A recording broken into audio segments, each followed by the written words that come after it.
예, 답답한 정치 이슈를 팍팍 때려보는 시간입니다. 정치펀치 이번 주부터 격주로 이현주 전 국민의힘 의원과 함께하겠습니다. 안녕하십니까? 네, 안녕하세요. 예, 반갑습니다. 예, 정치펀치 시간에는 처음 뵙게 되는 거네요. 그렇죠, 그렇죠. 네, 유튜브는 몇 번 나왔지만 유튜브는 네. 몇 번 했습니다. 이슈도 함께 진행을 했었죠. 예, 그 국민의힘 이야기부터 좀 해볼까요? 국민의힘 보궐선거 같은 경우는 누가 되는 겁니까? 지금 왜 이렇게 언론이 조용하는 거지? 예. 아무도 관심이 없어서. 아무도 관심이 없습니까? 누가 되는 거예요? 저도 잘 모르겠어요. 네, 거론되는 사람들은 있는데. 네. 네. 거론되는 사람들 아니 거론되는 것도 그냥 언론에 나오니까 그런가 보다 하는 거지. 현역이 좀 이렇게 후보 등록을 했습니까? 현역 국회의원이? 등록한 건 아직 저는 그 기사를 못 본 것 같은데요. 최강 시사에서는 이용호 의원 인터뷰하고 그랬었는데. 네.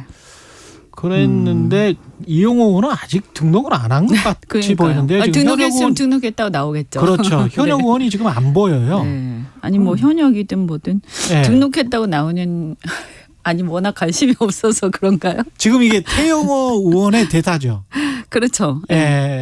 그럼 지금 되는 게 그래도 원외 인사라면 실익이 그래도 있지 않을까요? 만약에 현역이면 조금 좀 다를 수 있지만. 저는 이제 왜 사람들이 관심이 없을까? 이게 사실은 여러 가지 얘기가 있는데요.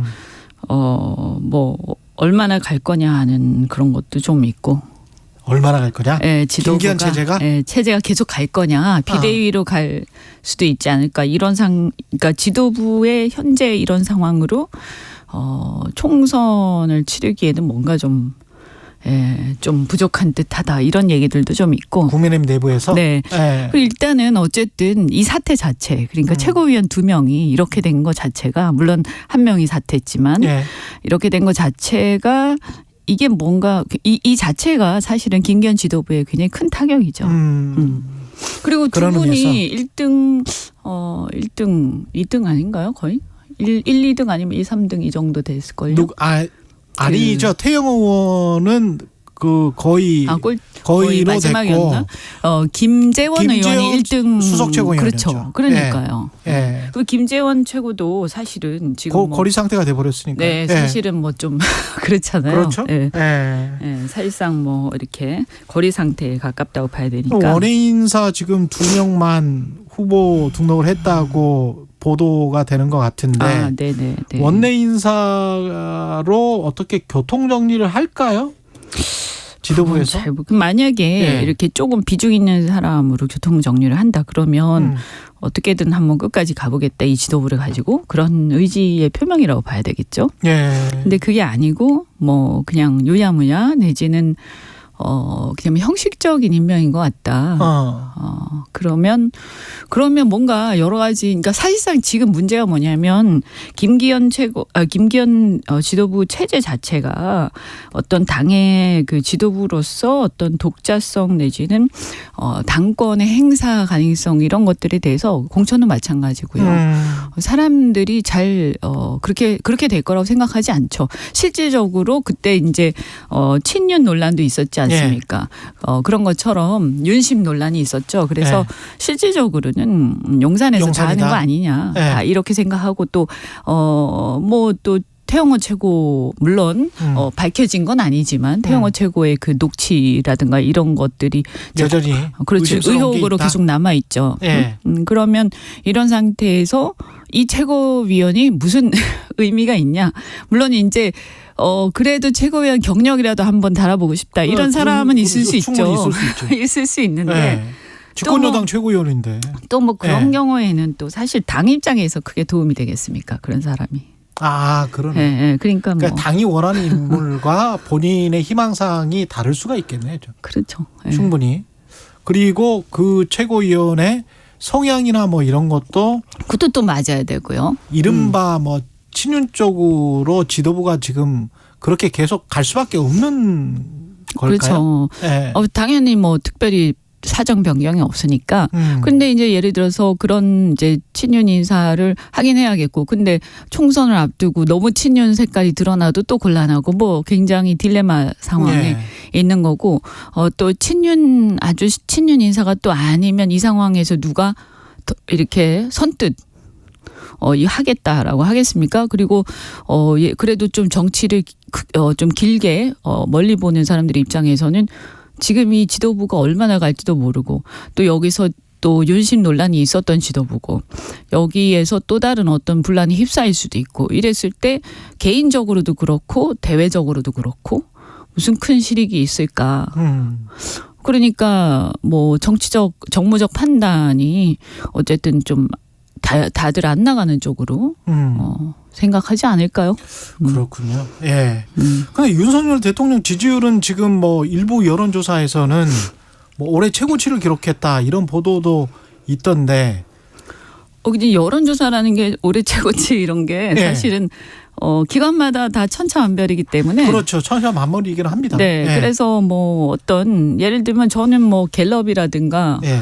갤럽이 가장 그래도 신뢰할 만하지 않느냐. 그렇죠. 좀 스테디하고요. 예. 그 다음에 좀 그래도 계속 발표되는 데가 리얼미터인데. 그렇죠. 뭐 그런 거 외에 나머지 이렇게 갑자기 이렇게 그때마다 한 번씩 어떤 이벤트 지금 저 언론이 보도하고 있는 거는 RN서치, 리얼미터, 한국갤럽은 거의 변동이 없는 것 같고. 네. 예. 근데 리얼미터하고 RN서치가 잘 나온 것 같은데. 네. 리얼미터는 또 이상한 게 대통령 지지율은 이렇게 올라가는데 민주당 지지율은 또 굉장히 높아요. 그 조사에서는. 네. 국민의힘과 그렇죠. 비교해서. 근데 네. 한국갤럽 같은 경우는 대통령 지지율은 거의 답보 상태라고 볼 수 있는데 네. 민주당과 국민의힘 지지율도 거의 비슷한 상황. 오차범위 내에서 네. 엎치락뒤치락. 네. 물론 뭐 이제 그래프로 보면 국민의힘이 살짝 고개를 뭐 좀 드는 그런 상황이긴 합니다. 제가 볼 때는 이런 것들은 예. 그냥 한 기관을 꾸준히 추세를 봐야지 예. 여러 기관을 막 놓고 마치 그걸 가지고 뭔가 이렇게 비교하듯이 하는 것은 저는 그거는 좀 아닌 것 같다. 예, 그거는 객관성이 떨어지는 것 같고요. 예. 그래서 뭐 갤럽만 가지고 그 전 추이하고 지금 추이를 본다든가 예. 아니면 리얼미터를 가지고 그렇게 본다든가 뭐 예. 그러면 의미가 있겠죠. 그래서 갤럽 같은 어쨌든 조금 오른 건 사실인 것 같고요. 예. 네, 그리고 민주당 지지율이 굉장히 추락한 것도 사실이죠. 이제 국민의힘에 비해서 사실 큰 차이가 안 나거나 사실 민주당이 야당 왜냐하면 대통령 부정평가율이 항상 더 높았잖아요. 높으니까. 그러니까 야당의 반사적 이익이 있어서 야당이 더 높았는데 야당 프리미엄. 그런 게 있었죠. 그런데 지금은 이제 계속 낮게 나오잖아요. 그러니까 이제 민주당의 이제 문제가 가장 심각하다 이렇게 보이죠. 예. 왜 그렇습니까? 이거는 김남국 코인호. 우선 제가 주변을 봤을 때는 예. 김남국 건이 좀 컸던 것 같고요. 또 그 건 자체도 문제지만 그 건을 대하는 민주당 지도부라든가 그 주변의 어떤 그 반응 이런 것들이 또 2차적으로 실망을 준 것 같아요. 그런 또 반사이익도 있을 수 있지만 민주당의 우상호 의원이 겸손은 힘들다 그 유튜브에 나와가지고 네네. 그런 이야기를 하시더라고요. 전반적으로 1년 정도 이제 지나니까 네. 정무적으로는 좀 이제 감을 찾은 것 같다. 어느 정도 좀 셋업이 된 것 같고 대통령실이 그래서 뭐 노조 때리기랄지 뭐 이렇게 확실히 때려야 될 것. 뭘 하면 뭐 표가 되는지 그렇죠, 쉽게 그렇죠. 말해서 네, 어느 정도의 감각이 뭘 있는 것 같고 하면 이건 손해인지 뭐 이런 네. 거. 네. 그래서 그런 거에 관한 뭐 안정화 그래서 그러면서 이제 좀 안정감을 느끼는 지지층 그런 게 만약에 있기 때문에 아니냐 뭐 이렇게 분석하기도 그렇게 하는 것 볼 같아요. 수도 있는데요. 예. 근데 그렇다고 얘기를 하면 예. 이거 국민들을 너무 이렇게 좀 해프게 보는 건가? 국민들은 너무 쉽게 우리 국민들이 너무 쉽다고 해야 될까요? 뭐 어쨌든 예. 좀 너무 폄하하는 거 아닌가요? 예. 저는 그렇게 쉽게 판단할 건 아닌 것 같고요. 예. 네. 아니 분명한 어떤 이 전후로 사건이 있잖아요. 그러면 어떤 사건이 있었느냐? 뭐 사실 국민들이 쭉 보면서 이제 1년이 됐으니까 뭐 이렇게 하지 않거든요. 그렇지. 그렇게 안 해요. 그렇긴 하죠. 그냥 예. 전화가 오면 네. 대부분 안 받고요. 일단 네. RN서치 같은 경우도 제가 보니까 굉장히 응답률이 낮더라고요. 네. 근데 이제 대부분 전화를 안 받습니다. 근데 네. 이제 어쩌다 받는 분들은 그래도 좀 관심 있는 분들인데 그 상황에 그 즈음 해가지고 어떤 뉴스가 이슈가 되고 이런 것들이 가장 큰 영향을 미치죠. 영향을 미칠 수 있다. 근데 이제 보면 어쨌든 큰 거는 그 G7하고 네. 그다음에 민주당 쪽에 김남국 그다음에 그 저기 돈목트 사건 네. 이거 아닙니까? 그 G7하고 뭐 후쿠시마 오염수 문제가 좀 있었죠.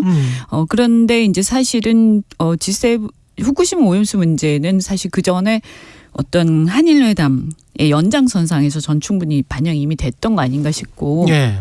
그래서 여기서 제일 큰 충격적인 뭐 어떤 쇼킹한 뭐가 있었냐라고 했을 때 그건 제일 큰 건 김남국 건이죠. 특히 여기 보면 아마 젊은 층에서 지지율이 좀 확실히 변동이 좀 있었던 것 같아요. 김남국이 영향을 분명히 준 것 같다.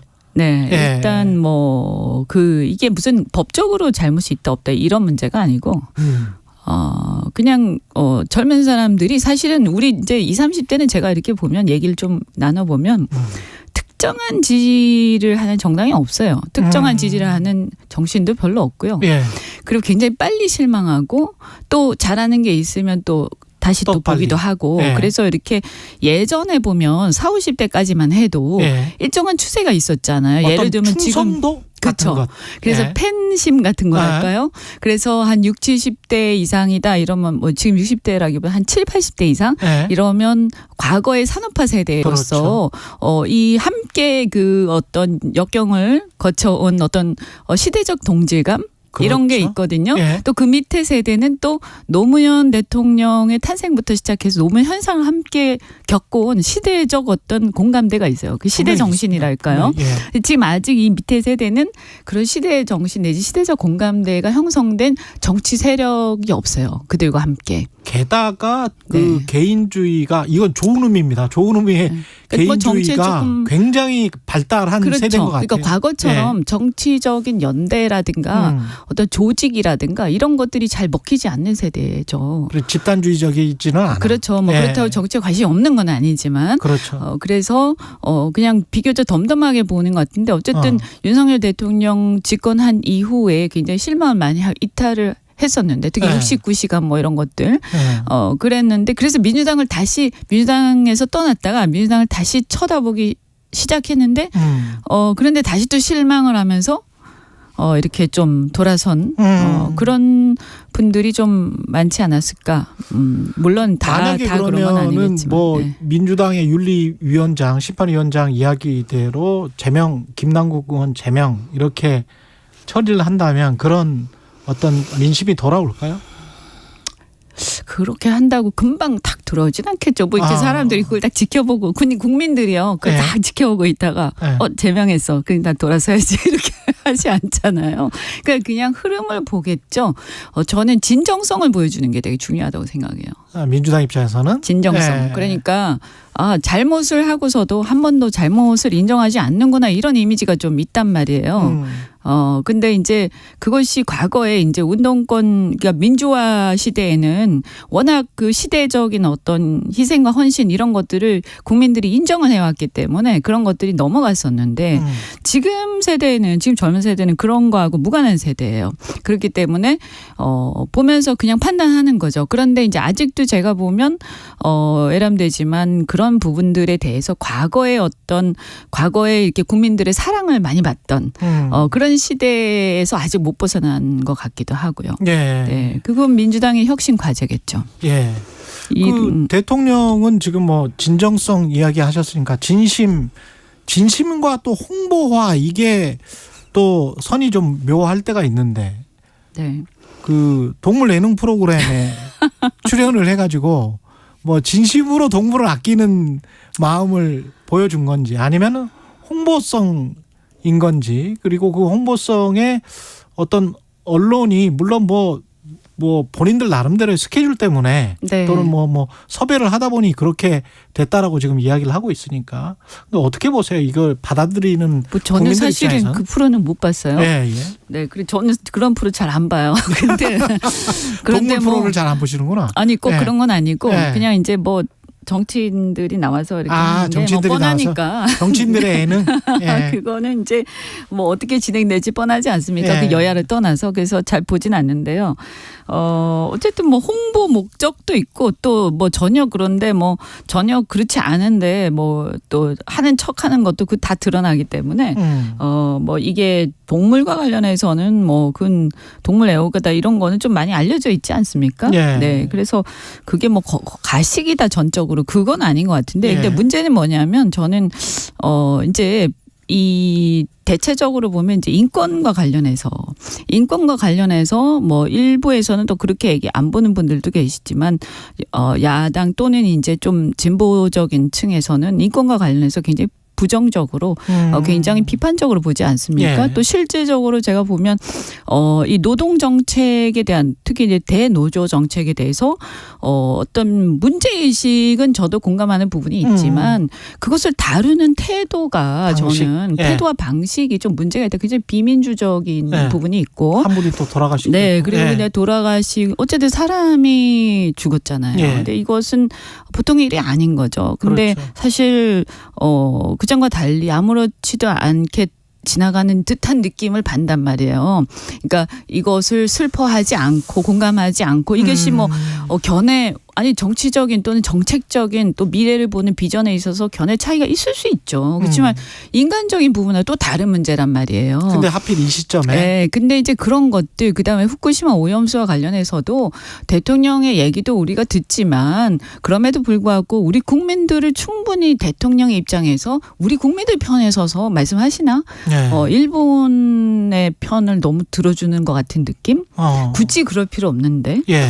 이런 느낌을 받으면서 국민들이 서운해한단 말이에요. 예. 근데 이런 와중에 이제 동물권 이제 이런 얘기가 나오니까 이제 만약에 그런 것들이 별 문제가 없고 아주 화기애애한 이 분위기였으면 다들 국민들이 다 통합해서 편안하게 좀 볼 수 네, 있을 텐데. 뭐 지지를 하든 안 하든 그렇죠. 참 네. 훈훈하게 받겠죠. 그런데 이런 상황에서 이제 반대편하고는 굉장히 지금 대립돼 있잖아요. 거부권을 계속 행사하면서 그래서 어떻게 보면 나라가 두 개로 쪼개지는 상황 아닙니까? 그러니까 이제 마치 이제 그들만의 리그 같은 느낌도 들고 그래서 이제 반대 조금 이렇게 비판적으로 보시는 분들 입장에서는 저게 뭐냐 이렇게 볼 수도 있죠. 딴 세상 아니냐? 네, 그러니까 이제 저는 굉장히 그 서로 다른 생각, 동상이몽 같은 느낌. 그래서 굉장히 좀 착잡한 그런 느낌이 들 수 있다. 예. 예. 아까 그 김기현 대표 같은 경우에 굉장히 지금 위상이 흔들린다 그런 말씀을 하셨잖아요. 그렇다면 어떻게 보면 김기현, 이재명 두 사람 다 네. 비대 이야기가 두 당 다 나오고 있기 때문에 그런 의미에서 두 사람이 토론을 하든 술을 먹든 뭔가 협조를 해가지고 돌파구를 함께 마련할 가능성. 그러면서 엉겁결에 여야가 협치가 될 가능성. 엉겁결에? 예. 아니 뭐 이유가 어쨌든 배경이 어쨌든 예, 국민을 위해서는 저는 그렇게라도 좀 하셨으면 좋겠어요. 두 분이. 그런데 이제 그렇게 하려면 일단 그 김기현 대표가 용산으로부터 좀 자율적이어야 될 거고요. 또 뭐 이게 왔다 갔다 하면 안 되겠죠. 그죠? 그다음에 이제 이재명 대표도 조금 뭐 이렇게 마음을 좀 열어야 될 거고. 예. 그래서 저는 김기현 대표가 정치인으로서 그러니까 그 전에 어떤 용산하고의 관계에서가 아니라 정치인으로서 얼마나 역량을 보여주느냐 그런 것들을 보여줄 수 있는 기회죠. 네. 그러니까 굉장히 좀 그동안 윤심에다가 뭐 여러 가지 뭐 꼭두각시에다 뭐 이상한 이런 얘기들 여러 가지 비판적 그 비난을 많이 받았잖아요. 이걸 지금 이제 일소할 수 있는 기회인 것 같고요.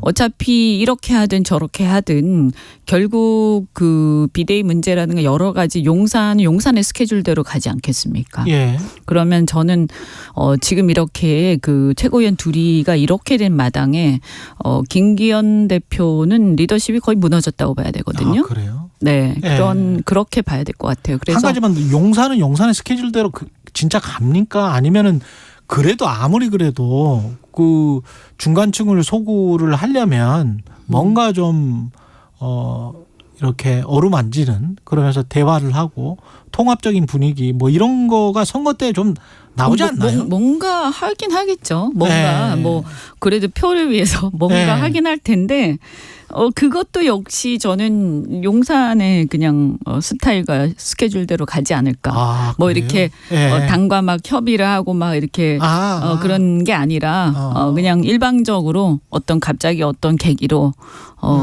용산의 어떤 프로그램을 가지고 이렇게 하지 않을까. 지금 말씀하시는 거 들어보면 김기현 대표의 리더십이나 이런 것들은 크게 기대할 게 없다. 아니 사실은 네. 그 최고위원 2명이 이렇게 된 거는 보통 일이 아니에요. 그렇군요. 총선을 앞두고 그렇지 않습니까? 네. 이게 보통 일이 아니잖아요. 거기다 한 사람은 사퇴하고 또 그 사람이 사퇴한 배경에 용산에 또 정무수석하고의 어떤 녹취까지 나왔고요. 근데 김기현 대표 입장에서 생각해 보면 자기 잘못은 아니잖아. 그럼에도 불구하고 이 어떤 한쪽이 날아가는 셈이죠. 한쪽의 날개가. 네, 완전 꺾인 셈이죠. 음. 그럼 지금 거기다 그 두 사람이 어쨌든 김재원 최고 같은 경우 1등을 했었고요. 예. 수석이고 태영호. 또 태영호 같은 경우 워낙 시끄럽게 또 사퇴하지 않았습니까? 그럼 나머지 이제 남은 분들 대부분 좀 약간 정치적 비중이 그래도 좀 이렇게 이 정치한 지 얼마 안 되시는 분들이 또 많이 계시고 있기 때문에 예. 정치적 비중 자체가 다르죠. 알겠습니다. 재밌을 것 같습니다. 앞으로 정치펀치. 예, 이현주 전 국민의힘 의원이었습니다. 고맙습니다. 네, 고맙습니다.